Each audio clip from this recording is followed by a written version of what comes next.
Diagram में 3 strings दे रखे हैं। 3 charge spherical ball suspended from point with the help of string of length L. ये 3 string से 3 charge यहाँ पर कनेक्टेड हैं और सभी चार्जेस इक्विलिब्रियम में हैं। तो आपको बताना है कि ये सेंट्रल मिडिल वाली स्ट्रिंग है, इस पर कितना टेंशन है।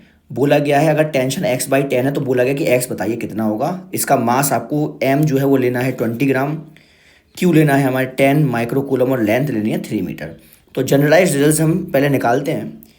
तो कोई भी चार्ज ले लीजिए, चलिए सेंट्रल वाला चार्ज ले लीजिए।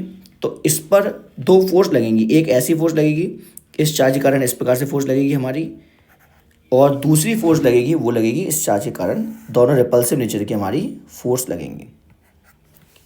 साथ साथ में आप देखिए तो ये लेंथ भी एल है और ये लेंथ भी एल है। अगर ये दोनों लेंथ एल है, अगर ये लेंथ भी एल है, ये लेंथ भी एल है, सो ये दोनों एंगल भी बराबर हो जाएंगे और ये एंगल 60 डिग्री का है। इसका मतलब हुआ कि 60 + 2 times of theta is equal to 180 आ जाएगा।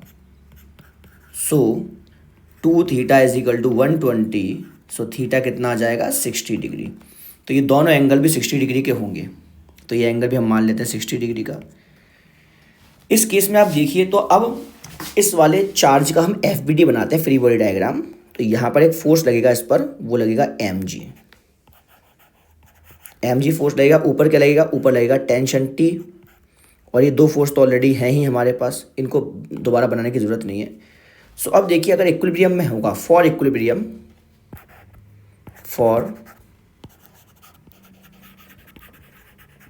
इक्विलिब्रियम ऑफ सेंट्रल चार्ज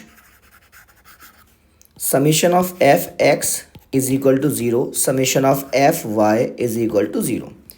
तो सिंपल बात है कि इसका एक कंपोनेंट यहाँ आएगा इस वाली फोर्स का, इसका एक कंपोनेंट यहाँ आएगा इस वाली फोर्स का, दोनों कैंसिल आउट कर देंगे तो समीशन ऑफ Fx तो 0 आ गया। नाउ Fy की बात करेंगे तो Fy के लिए यहाँ पर एक डायग्राम बनाएं। एक लगेगा हमारा mg, यहाँ पर एक फोर्स लग रहा है हमारा, इसको हम माने F, और यहाँ भी एक फोर्स लग रहा है हमारा, इसको भी हम क्या मानते हैं, F मानते हैं। अब देखिए ध्यान से कि अगर थीटा है 60 डिग्री तो ये भी क्या हो जाएगा हमारा 60 डिग्री का एंगल हो जाएगा। तो ये एंगल हमारा 60 डिग्री है और ये भी एंगल हमारा 60 डिग्री है। ये mg फोर्स है और ऊपर टेंशन T फोर्स है। तो दिख रहा है आपको कि T इज इक्वल टू क्या हो जाएगा, जो हमारा T हो जाएगा वो हो जाएगा mg + 2F cos 60, mg + 2F cos 60। अब यहाँ पर हम सब्सिट्यूट करेंगे वैल्यूज़ को। तो mg + 2F cos 60, यहाँ पर टेंशन T जो आ गई, T is equal to mg + 2F cos 60। cos 60 कितनी होती है, 2F cos 60 हो जाएगी हमारी 1/2, 2 से 2 कैंसिल हो गया। तो डायरेक्टली लिख सकते हैं mg + F जो आएगा वो टेंशन होगी। सब्सिट्यूट करेंगे अब यहाँ पर, तो T इज इक्वल टू हो जाएगा mg + F की वैल्यू क्या हो जाएगी, KQ² डिवाइडेड बाई L²। अब देखिए ये लेंथ L हो जाएगी हमारी। इस पर देखेंगे तो ये वाली लेंथ ये जो लेंथ है ये L के बराबर आ जाएगी, क्योंकि 60 डिग्री के तीनों एंगल्स हैं। तो अब यहाँ पर इनकी वैल्यू सब्सिट्यूट करते हैं। L3 है, M 20 ग्राम है, तो L3 है, M 20 ग्राम है।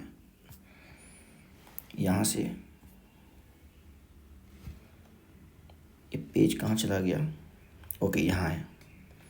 तो सब्सिट्यूट करेंगे T is equal to 20 × 10⁻³ into G 10 + 9 × 10⁹ upon 3² into Q²। अब Q की वैल्यू आप देखिए तो Q की वैल्यू कितनी देखिए 10 माइक्रोकूलम दे रखी है। तो 10 माइक्रोकूलम, तो 10 × 10⁻⁶ का होल स्क्वायर। यहाँ से हम सॉल्व करते हैं इसको, तो ये आ जाएगा हमारा 200 × 10⁻³ प्लस ये कैंसिल दोनों हो जाएंगे, तो 10⁹ इंटू 10⁻⁻10 आ जाएगा यहाँ से। तो ये हो जाएगा 0.2 प्लस यहाँ कितना हो जाएगा, यहाँ हो जाएगा हमारा 10⁻⁹ से है तो ये हो जाएगा हमारा 0.1। तो यहाँ कितना आंसर आना चाहिए, यहाँ आंसर आना चाहिए 0.3। अब इसका आंसर कितना दिया, ये कितना आना चाहिए इसका आंसर, x/10 है तो x हमारा 3 आना चाहिए आंसर। अब दोबारा चेक कर लेंगे एक बार कि x कितना है हमारा, x 3। तो ठीक है, हम यहाँ पर आंसर लिखते हैं। तो यहाँ पर जो टेंशन हो जाएगी ये हो जाएगा x/10 है तो टेंशन हो जाएगा हमारा 3/10। सो x = 3 हमारा आंसर आएगा। Thank you.